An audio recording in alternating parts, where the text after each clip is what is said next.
అందరికీ నమస్కారం. నిన్న చంద్రబాబు నాయుడు గారు వాయిదా పడిన వార్షికోత్సవాన్ని నిర్వహించారు అమరావతిలో. ఆ సందర్భంగా గంట 40 నిమిషాల పాటు, అంటే 100 నిమిషాలు అధికారులకి, ప్రజాప్రతినిధులకి క్లాస్ తీసుకున్నారు. సరే, పవన్ కళ్యాణ్ గారు అయితే సినిమా డైలాగులు వదిలారు వద్దంటూనే.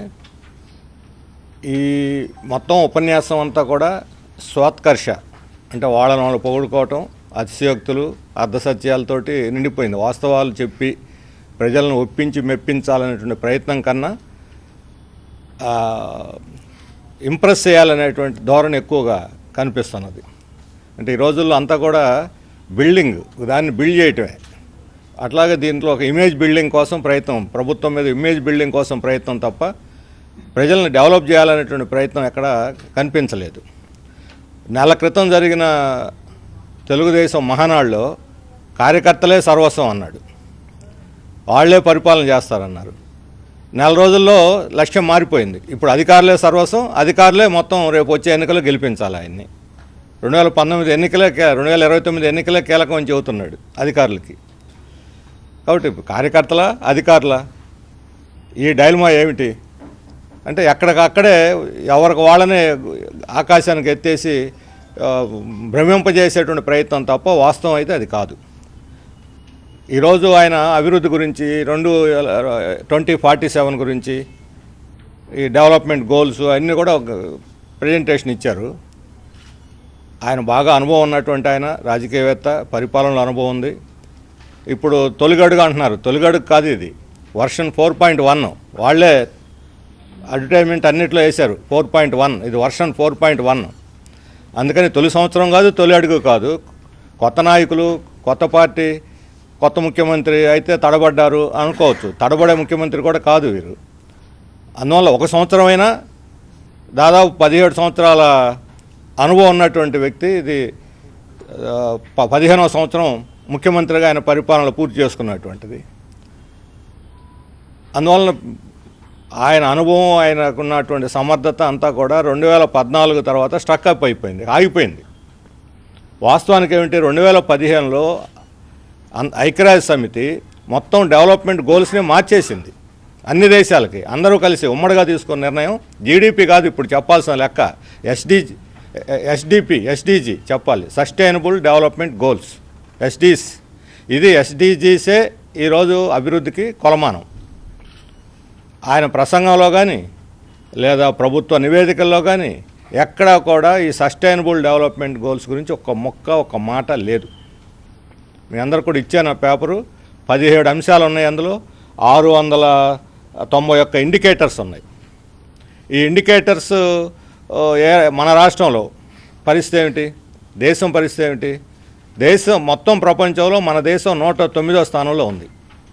ఎస్డిసిస్లో ప్రపంచంలో మన దేశం 109వ స్థానంలో ఉంది. మనం సిగ్గుపడాలి.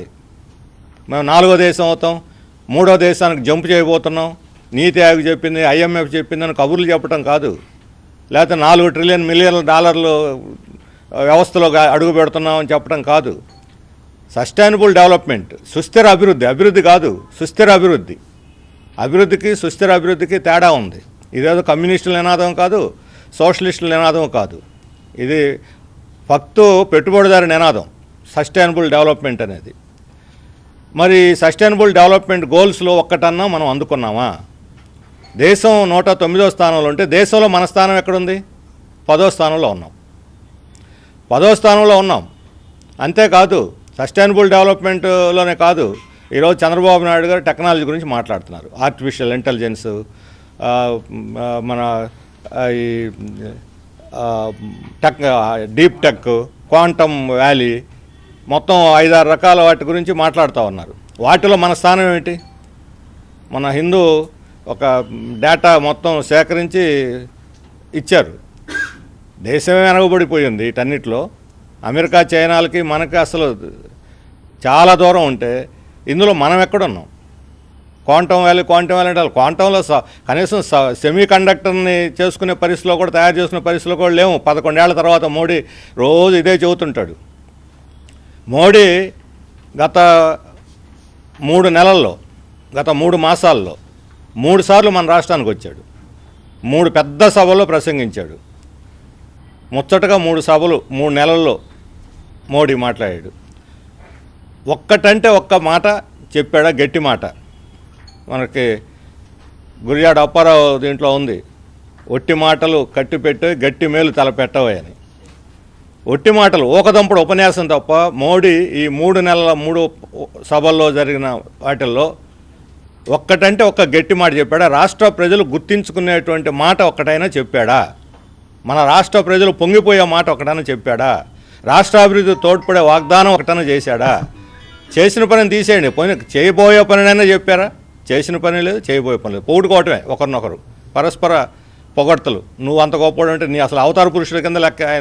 ఆయన ఆకాశానికి ఎత్తారు, ఆయన వేళను ఆకాశానికి ఎత్తున్నారు. పరస్పరం పొగడ్తలను సరిపోయింది. ఏం చేసింది కేంద్రం మనకి? డబుల్ ఇంజన్ సర్కార్ అని చెబుతున్నారు చంద్రబాబు నాయుడు గారు. డబుల్ ఇంజన్ సర్కార్లో ఏం సాధించాం మనం? ఈ సంవత్సర కాలంలో 9,40,000 కోట్ల పెట్టుబడులకి ఎంఓయూలు జరిగినాయని ప్రకటించారు. పెట్టుబడుల కోసం ఎంఓయూలు బ్రహ్మాండంగా జరిగినాయి. కానీ ఎంఓయూల్లో ఈ సంవత్సర కాలంలో ఒక్కటంటే ఒకటి రియలైజేషన్లోకి వచ్చిందా? ఒక్కటంటే ఒక్కటి ఉపాధి కల్పించారా? ఒక్కళ్ళకైనా ఉపాధి అదనం కల్పించారు. ఉన్న వాళ్ళని తీసేశారు. విశాఖ స్టీల్ ప్లాంట్లో అన్యాయంగా 5,000 మందిని తీసేశారు. ఇప్పుడు సచివాలయాల్లో కోత పెట్టారు. మెగా డిఎస్సి 40,000 మంది టీచర్ల ఖాళీలుంటే 5,000 స్కూళ్ళు మూతేసి 16,000కి టీచర్లకు కుదించేశారు దాన్ని. మరి దానికి సంగతి ఏంటి? ఎక్కడ ఇప్పుడు 11 మెడికల్ కాలేజీలని, ప్రభుత్వ రంగంలో ప్రారంభించిన మెడికల్ కాలేజీలని ఇప్పుడు ప్రైవేట్ పరం చేసేస్తున్నారు. పీపీపీ పేరుతో ప్రైవేట్ పరం చేస్తున్నారు. అంతకుముందు 50%, జగన్మోహన్ రెడ్డి 50% ప్రభుత్వ మెడికల్ కాలేజీలో సీట్లు అమ్ముతానంటేనే అంగీకరించలేదు. మేము ప్రజలు కూడా అంగీకరించలేదు. ఇప్పుడు అన్ని సీట్లు ప్రైవేట్ పరం చేసేసారు. మొత్తం ఆస్తి, ప్రజల ఆస్తి, ప్రభుత్వ ఆస్తిని ప్రైవేట్ పరం చేసేస్తూ ఉంటున్నారు. మరి ఈ ఏడాది కాలంలో ఏం సాధించారని చెప్పి అడుగుతున్నాను. ఒకటే మేము అడుగుతుంది, గత ప్రభుత్వానికి ఈ ప్రభుత్వానికి ఏమైనా తేడా ఉందా? గత ప్రభుత్వం విద్యుత్ ఛార్జీలు పెంచింది, వీళ్ళు అమలు చేశారు. గత ప్రభుత్వం స్మార్ట్ మీటర్లు పెడతామన్నారు, వీళ్ళు అమలు చేస్తున్నారు. గత ప్రభుత్వం విద్యా విధానంలో 6 దశల స్కూళ్ళు చేశారు, వీళ్ళు దాన్నే 9 చేసి అమలు చేస్తున్నారు. గత ప్రభుత్వం ఆస్తి పన్ను పెంచాలని ప్రతిపాదన పెట్టింది, వీళ్ళు అమలు చేస్తున్నారు. లేకపోతే గత ప్రభుత్వం గిట్టుబాటు ధరలు కల్పిస్తామని హామీ ఇచ్చారు, వీళ్ళు గిట్టుబాటు ధరలు కూడా కల్పించలేకపోయారు. ఈరోజు వ్యవసాయ సంక్షోభం తీవ్రంగా ఉంది రాష్ట్రంలో. ఏం సాధించారని మేము అడుగుతున్నాం. ఎందులో ఏం సాధించారు అంటే డబుల్ ఇంజన్ సర్కారు వల్ల ఈ రాష్ట్రానికి ఒరిగిందేమిటి? ప్రజలకు ఒరిగిందేమిటి? రైతులకు గిట్టుబాటు ధర లేదు, చదువుకున్న వాళ్ళకి ఉద్యోగాలు లేవు. చంద్రబాబు నాయుడు గారు చెప్పారు ఆ సంపద పెరిగింది కానీ ఆర్థిక అసమానతలు తీవ్రంగా పెరుగుతున్నాయని. పేదరిక నిర్మూలన జరగలేదు. ఇప్పుడు P4 అంటున్నా. నిన్న కూడా చాలాసేపు చెప్పారు P4 గురించి. ఏమిటి P4? ఈ కార్పొరేట్ కంపెనీలు దయతో పేదరికాన్ని నిర్మూలిస్తాయా? ఎక్కడైనా జరిగిందా ప్రపంచంలో? అంత దయ ఉంటే కార్పొరేట్ కంపెనీలకి వాళ్ళ దగ్గర పనిచేసేటువంటి కార్మికులకు జీతాలు పెంచమనండి. ప్రభుత్వం మీద ఒక్క రూపాయి కూడా భారం పడదే, ఒక్క రూపాయి కూడా భారం పడదు అదనంగా. ఫ్యాక్టరీల్లో 50 లక్షల మంది పనిచేసే అసంఘటిత కార్మికులు ఈరోజు రాష్ట్రంలో 13 సంవత్సరాల నుంచి కనీస వేతనాలు పెరుగుదల లేదు. వాళ్ళకి పెరుగుదల లేదు, కనీస వేతనాలు పెరుగుదల లేదు.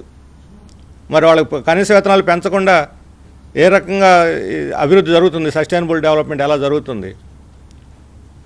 పోనీ మీరు అంగన్వాడీలు, ఆశాలు, మిడ్ డే మీల్ ఇటువంటి స్కీమ్ వర్కర్స్ అందరికీ న్యాయం చేస్తూ ఉన్నారు. వాళ్ళు ఇప్పుడు ధర్నాలు చేస్తున్నారు. మీరు న్యాయం చేయలేదని ధర్నాలు చేస్తున్నారు. రైతులకి పొగాకు, పత్తి, మిర్చి, కోకో, చెరకు, పాలు, ఈ రైతులు ఎవరు కూడా ఈరోజు గిట్టుబాటు ధరలు లేవు. బయట ఏమో ధరలు పెరిగిపోతున్నాయి, వీళ్ళ గిట్టుబాటు ధరలు లేవు. ఇప్పుడు పొగాకు ఐటీసీకి గత క్వార్టర్లో 3 మాసాల క్వార్టర్లో, జనవరి మార్చి 3 మాసాల క్వార్టర్లో 4% షేర్ మార్కెట్ వాల్యూ పెరిగింది ఐటీసీది. 4% షేర్ మార్కెట్. మరి అదే ఐటీసీ ఈరోజు పొగాకు కొనకుండా రైతులను దివాళీ ఎత్తిస్తుంది. ప్రభుత్వం ఏమి చేయలేకపోతుంది. కొనిస్తామని తప్ప ఒక్క ఆకు కూడా ఇంతవరకు ప్రైవేట్ కంపెనీ చేత కొనిట్లా. సగం వర్జీనియా పొగాకు అయితే వచ్చిన వాటిలో సగం బేళ్ళు మళ్ళీ రిటర్న్ పంపించేస్తున్నారు, కొనకుండా రిటర్న్ వెనక్కి తీసుకెళ్ళమంటున్నారు. మరి ఏ రకంగా ఇది? ఇప్పుడు విశాఖ ఉక్కు గురించి అసలు ప్రస్తావన లేదు. ఫ్యాక్టరీ గురించి 11,440 కోట్లు ఇప్పించాను ఘనంగా చెబుతున్నారు. 1,534 కోట్లే ఫ్యాక్టరీకి దక్కింది. 11,440 కోట్లలో 1,534 కోట్లు మాత్రమే ఫ్యాక్టరీకి దక్కినాయి. ఈ 1,534 కోట్లలో కూడా జీతాలు ఇవ్వకూడదు, ముడి సరుకు కొనకూడదు, యంత్రాల మీద ఖర్చు పెట్టకూడదు. ఇంక దేనికి ఖర్చు పెట్టాలా? మురికి కాలువలు తవ్వటానికి ఖర్చు పెట్టాలా, లేదా గార్డెన్లు పెంచడానికి ఖర్చు పెట్టాలా? ఉత్పత్తి ఖర్చు పెట్టకుండా ఎందుకు ఇచ్చినట్టు ఈ షరతులు పెట్టి? అంటే దాన్ని మూసేయటానికే కదా, ప్రైవేటీకరణ చేయడానికే కదా. అందువల్ల మొత్తం ఈ డెవలప్మెంటల్ నినాదం వాళ్ళు చెప్పినటువంటిది అంతా కూడా అది సస్టైనబుల్ డెవలప్మెంట్ అనే దానికి ఆమడ దూరంలో ఉంది. ఇప్పుడు ఎడ్యుకేషన్లో వాళ్ళు ఫీజు రీయింబర్స్మెంట్ ఇవ్వలేదు. ఇప్పుడు తల్లికి వందనం చూస్తే ప్రతి ఊరి నుంచి తల్లికి వందనం ఫిర్యాదులు వస్తున్నాయి. కొందరు అకౌంట్లో, ఇప్పుడు మేము గుంటూరు జిల్లాలో సర్వే చేస్తే కొందరు అకౌంట్లో 9,000, కొన్ని అకౌంట్లో 10,000, 13,000 అని ప్రకటించిన. 3 బిడ్డలు ఉన్న వాళ్ళకి 2 బిడ్డలు, కొంతమందికేమో ఒకరున్నా 4 బిడ్డలు పడిపోయినాయి.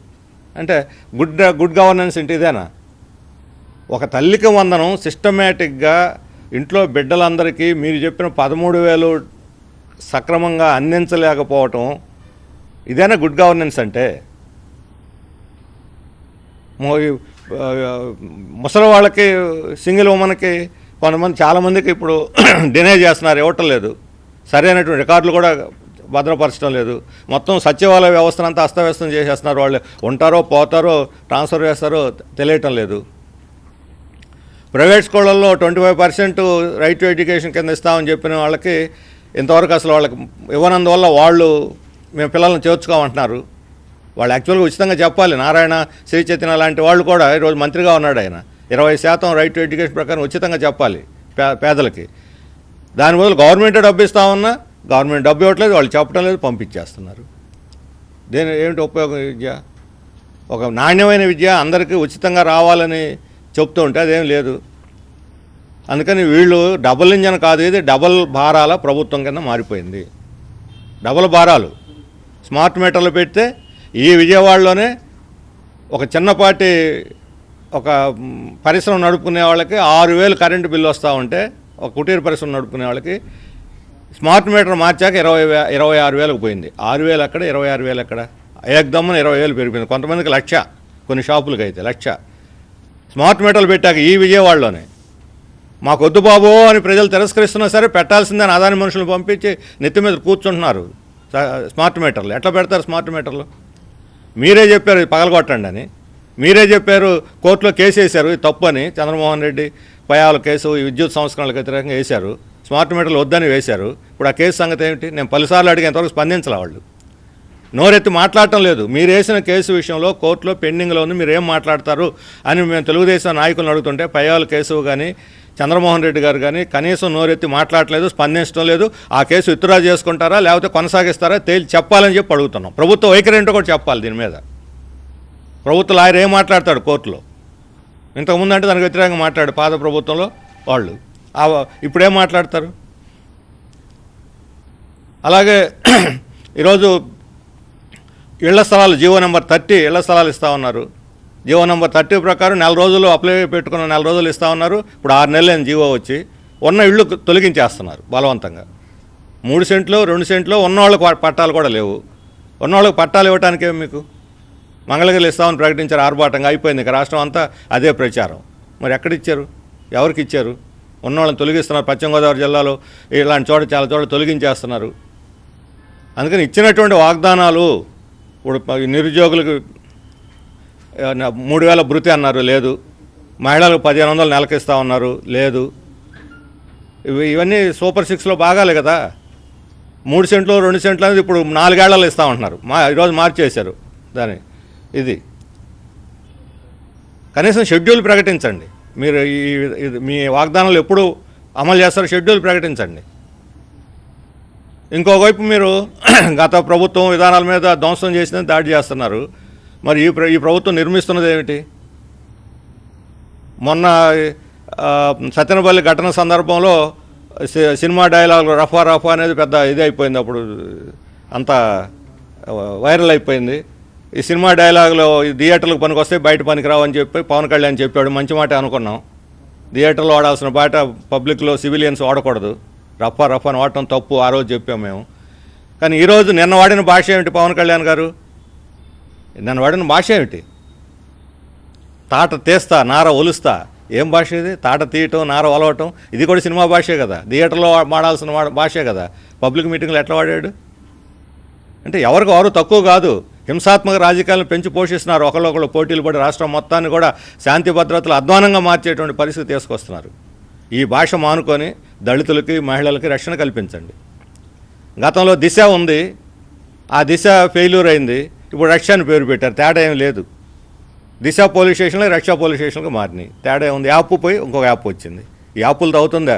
ఈరోజు జరుగుతున్న విజయవాడలోనే ఒక అమ్మాయి అత్యాచారానికి గురైంది. వార్త ఈరోజే వచ్చింది. మొన్న అనంతపురంలో 2 ఘటనలు వారం రోజుల క్రితం. అంతకన్నా ముందు తెనాలిలో పౌర హక్కులు 3 దళిత ముస్లిం యువకులని పౌర హక్కులు అణిచేసి వాళ్ళని చేసింది.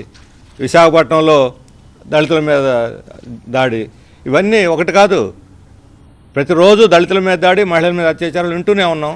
ఏం రక్షణ కల్పిస్తున్నారు? అలాంటి ఎక్కడ బాగుంది? అవి వదిలేసి ప్రజా ఉద్యమాల ధర్నాలకి లేకపోతే ఎవరైనా మీటింగులు పెట్టుకుంటే వాటిని ఆపటం ఎట్లా? పోలీసుల పని అంతా దీని చుట్టూ తిరుగుతూ ఉంది. వాళ్ళ స్పెషల్ బ్రాంచులు పోలీసులు అంతా ఇటు చుట్టూ తిరుగుతున్నారు. అందువలన ఈ ప్రభుత్వం ఈ సంవత్సర కాలంలో సాధించిన దాని మీద వాళ్ళ ఆత్మసంతృప్తి తప్ప, స్కోతర్ష వాళ్ళకు వాళ్ళు పొగడతలు తప్ప వాస్తవంలో సంతృప్తికరంగా లేదు. కొన్ని రంగాల్లో తీవ్రంగా ఫెయిల్ అయ్యారు. సంక్షేమ పథకాలు అమలు జరగడంలో ప్రజల్లో తీవ్రమైన అసంతృప్తి ఉంది. భారాలకు వ్యతిరేకంగా అసంతృప్తి ఉంది. ఈ భారాలు వేయటం మానుకొని మీ గోల్స్ మార్చుకోండి. P4 పనికిరాదు. P4 వల్ల పరిష్కారం కాదు. ఈ ఒట్టి మాటలు తప్ప. కార్పొరేట్లు ఎవరు దయచేయరు, దయచూపరు. పేదరికం దానివల్ల సమస్య పరిష్కారం కాదు. సస్టైనబుల్ డెవలప్మెంట్ గోల్స్ ప్రపంచం అంతా అంగీకరించే ఐక్యరాజ్య సమితిలో అన్ని దేశాలు సంతకాలు చేసినటువంటి సస్టైనబుల్ డెవలప్మెంట్ గోల్స్ మీద దృష్టి పెట్టండి. అందరికీ నాణ్యమైన విద్య, అందరికీ ఉపాధి, చదువుకున్న వాళ్ళందరూ కూడా ఉద్యోగాలు, వ్యవసాయ అభివృద్ధి, రైతులకి కావాల్సిన ప్రోత్సాహం ఇచ్చి వ్యవసాయాన్ని అభివృద్ధి చేయటం, పరిశ్రమలు స్థానిక యూత్కి పరిశ్రమలో ఉద్యోగాలు ఇవ్వటం, వీటి ద్వారా అభివృద్ధి అవుతుంది. కార్పొరేట్లో భూములు ఇస్తే అభివృద్ధి జరగదు.